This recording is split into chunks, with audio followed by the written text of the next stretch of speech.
Y bueno, se preguntarán dónde están tus iconos, ¿verdad? De seguro ya los borraste. Pero como yo creé esa, ese fondo en una capa distinta, y esa capa distinta ahorita es la primera que se visualiza, yo lo que tengo que hacer es bajarla, bajarla, bajarla y bajarla hasta donde yo la quiera. Si se dan cuenta, hay diferencias entre mis imágenes. Esta imagen, si yo la coloco de este lado, me puedo dar cuenta de que no tiene ningún contorno. En cambio esta, si yo la coloco acá, tiene un contorno blanco, ¿verdad? ¿Por qué creen? Pues porque mi dibujo de tuts es un dibujo con transparencia, es un dibujo con extensión .png, y mi dibujo de Ubuntu logo es una imagen sin transparencia y tiene una extensión JPG.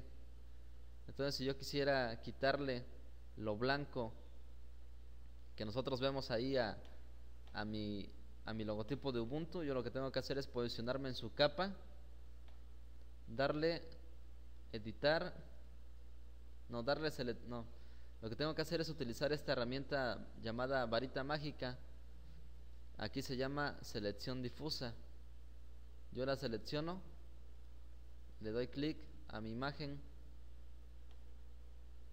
le doy editar y le doy cortar. De esa manera, bueno, después le doy aquí en seleccionar nada. Y bueno, si se dan cuenta, mi imagen ahora tiene, o ya no tiene el fondo blanco que le veíamos, pero tiene algunos restos de pintura. Eso me indica que el mapa de colores de mi imagen no estaba bien definido. ¿Sale? Entonces aquí es donde ustedes pueden decidir si se ponen a editar cierta imagen. Me refiero a que si se ponen a borrar cada uno de esos puntitos, que es algo sencillo. De hecho lo podemos hacer utilizando esta herramienta de la goma o del borrador. Con eso ustedes empiezan a borrar. Si se pasan, pues ya borrarían su logotipo. Pero bueno, yo mejor lo dejo en blanco. Pueden ustedes deshacer cambios utilizando Control Z. Es válido aquí en Linux. Entonces yo puedo colocar por acá mi imagen. Si es que esa imagen la quiero más grande, yo utilizo esta herramienta llamada herramienta de escalado. La selecciono, me posiciono encima de mi logotipo o de mi imagen y automáticamente se habilitan los cuatro, bueno, se habilitan 3, 4, 5, 6, 7, 8 puntos, y desde cualquiera de esos 8 puntos yo puedo redimensionar. ¿Sale? Si es que lo hicieron mal, le dan aquí en reiniciar y queda de manera perfecta, bueno, como estaba anteriormente. Ustedes también pueden definir el ancho y el alto desde acá, desde estas celdas.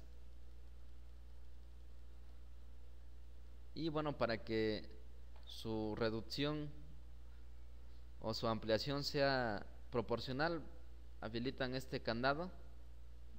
Y bueno, si aumentan el ancho, también aumentan el alto. Le damos escala para que nos realice esa tarea. Y bueno, podemos colocar nuestra imagen donde ustedes quieran.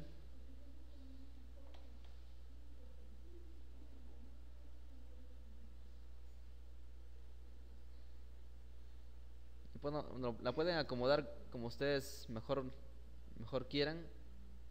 De hecho, ustedes están desarrollando algo sencillo también ahí en sus máquinas. Y bueno, yo lo que quiero es darle un efecto de sombra a este pingüino. Para ello le doy clic aquí en filtros y me voy a luces y sombras y puedo elegir cualquiera de estas. La sombra que a mí me gusta utilizar es esta de sombra arrojada. En esta ventana yo indico el color que quiero utilizar para esa sombra, la sombra que va a aparecer en la parte inferior de tuts. como es un color azulado el que yo tengo como fondo, entonces si elijo un color clarito, un color azul clarito, se va a ver bien, sí se va a distinguir. Acepto y acepto aquí también en esta ventana, y automáticamente se va a empezar a configurar la sombra. Si yo acerco mi eh, si yo acerco mi trabajo, se pueden dar cuenta de que hay una sombra muy pequeñita alrededor. Control Z para hacer cambios y ver cómo estaba anteriormente, y puedo aplicarle a lo mejor, si es que no me pareció tan bueno, nuevamente luces y sombras, sombra arrojada, y bueno, elegir aquí el radio, no, el desplazamiento en X y en Y. Yo puedo aumentarle a lo mejor a 15 y a 15 y ver qué resultado obtenemos. Es un poco más grande el radio de mi sombra. Y bueno, la sombra que nosotros acabamos de crear se almacena en una capa distinta, entonces la podemos eliminar también si gustamos después, o la podemos mover y bueno, la podemos mover ya que es un elemento independiente.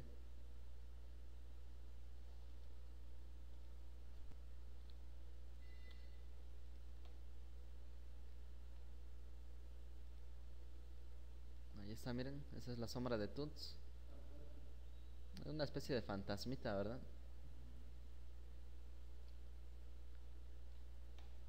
Entonces esa sombra la pueden mover ustedes a lo mejor un poquito más, de tal manera que se pueda lucir. Y bueno, pueden colocarla de este lado, de este. La dejamos ahí. Y bueno, habíamos dicho que estas capas son capas independientes. Pero bueno, como consideramos que puede quedar de esa manera bien, yo puedo hacer que estas dos capas se unan o se combinen de una manera muy sencilla. Me posiciono en la capa superior, doy clic derecho y le doy combinar hacia abajo. Y miren, ahora solamente tengo una capa llamada Draw Shadow que engloba a mis dos capas. ¿Sale? Aquí realizamos la combinación de capas. Y bueno, ustedes, ¿qué más consideran que le podríamos agregar a esto para que ya lo terminemos? Nos hace falta agregar texto, sí es cierto. De este lado tenemos en nuestra caja de herramientas la herramienta de texto, que la pueden identificar ustedes con la letra A. Le dan un clic y se posicionan en el lugar que ustedes quieran escribir. Vamos a crear una nueva capa para nuestro texto. Le ponemos texto, aunque en ocasiones el texto, ya que es agregado, se almacena en otra capa distinta, pero vamos a probar. Le ponemos el nombre de curso estatal de software libre.